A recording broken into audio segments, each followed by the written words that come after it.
So hello guys, welcome back to my channel Education Booster Point.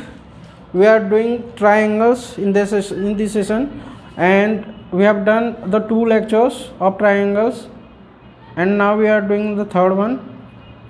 This is of class 9th triangles, types of triangles on the basis of angles. Okay, तो lecture 3 में हम लोग types of triangles on the basis of angles पढ़ेंगे. Please guys, if you have not seen the earlier two videos, please go and see lecture 1 and lecture 2, because there are some important basics of this chapter, and this we are doing the types of triangle on the basis of angles. So first of all, a right angle triangle. Right angle triangle basically ये class 6, 7, 8 से start हो जाता है कि right angle triangle नेमली नाम से ही पता चल रहा है राइट एंगल मीन्स 90 डिग्री है ना. तो 90 डिग्री ऐसा है ट्रायंगल जिसका एक एंगल 90 डिग्री का ही होगा. A triangle in which one of the angle measure 90 degree, that is called a right angle triangle, और simply we can say right triangle. Okay, that means look at this is a right angle triangle, क्योंकि एक इसका जैसे देखिए ये नीचे वाला base हो गया, इसका ये बेस हो गया, base means foundation, and then this is called perpendicular. Perpendicular, okay, this is perpendicular, and the third one is hypotenuse. Let suppose अगर मान लीजिए ये बेस हो गया ना, ए बी को अगर हमने बेस मान लिया, इधर से अगर देखने पे ए बी को बेस माना, तो बी सी जो है ना ये इसका परपेंडिकुलर बन जाएगा, है ना. और अगर नीचे वाला ये बी सी बेस है और ये वाला इसकी लेंथ, इसको परपेंडिकुलर बोलेंगे, देन हमें ये ध्यान रखना है जब बेस और परपेंडिकुलर हो, ये इसके 90 डिग्री के सामने वाला हाइपोटेनियस कहलाता है. 90 डिग्री के सामने वाला हाइपोटेनियस कहलाता है. बच्चे कंफ्यूज रहते हैं कि हाइपोटेनियस कौन सा होता है, तो 90 डिग्री के सामने वाला साइड को हमेशा हाइपोटेनियस बोलते हैं. ठीक है, तो राइट एंगल ट्रायंगल आपको समझ में आ गया. एक ट्रायंगल जिसमें कि वन ऑफ द एंगल, एक एंगल 90 डिग्री का ही होगा.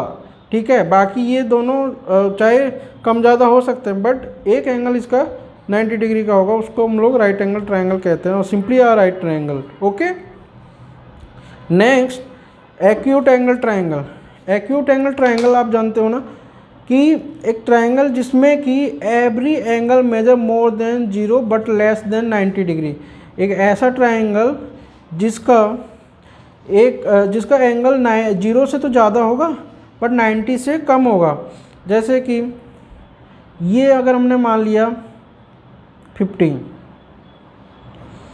और ये हमने मान लिया 60, तो कितना हो गया 50 + 60 110. तो ये कितना होगा, ये 70 होगा, क्योंकि हमें अच्छे से पता है कि किसी भी ट्रायंगल के तीनों एंगल का सम कितना होता है 180 डिग्री. तो ये 50 हो गया, तो ये 60, ये 70. आपने क्या देखा ना कि 0 से तो बड़ा है बट लेस देन 90 डिग्री. 0 देखो तीनों एंगल की 0 से तो बड़ा है बट 90 से कम है. तो ऐसे टाइप जो जिस भी ट्रायंगल के एंगल होते हैं उसको हम लोग एक्यूट एंगल ट्रायंगल बोलते हैं. ठीक है, next obtuse angle triangle. Obtuse means एक ट्रायंगल जिसमें कि वन ऑफ द एंगल्स, इसका एक एंगल का जो मेजरमेंट होगा वो मोर देन 90 डिग्री होगा, मतलब 90 से ज़्यादा होगा, but less than 180 degree. Late suppose अगर इसका एक एंगल 90 डिग्री से कितना है, मोर देन 90 डिग्री, ये अगर मान लो 120 डिग्री का है. ओके, तो 120 है, तो ये वाला एंगल हमने मान लिया 30 डिग्री का है. ओके, तो 120 और 30 कितना हो गया 150, तो ये भी 30 का होगा.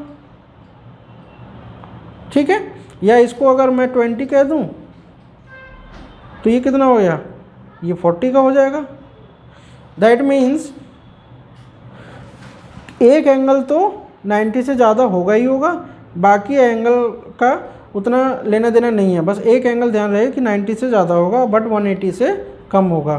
तो ऐसे एंगल अब ट्रायंगल को हम लोग ऑब्ट्यूज एंगल ट्रायंगल बोलते हैं. Triangle in which one of the angle measure more than 90 degree but less than 180 degree, that is obtuse angle triangle.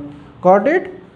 सो आपको समझ में आ गया होगा तीनों एंगल्स बेस्ड ट्रायंगल को, है ना. नेक्स्ट हम लोग डील करेंगे विथ सम और इम्पॉर्टेंट क्वेश्चंस, बेसिक्स हैं, and then we will deal with the questions. Okay, till then keep watching the videos.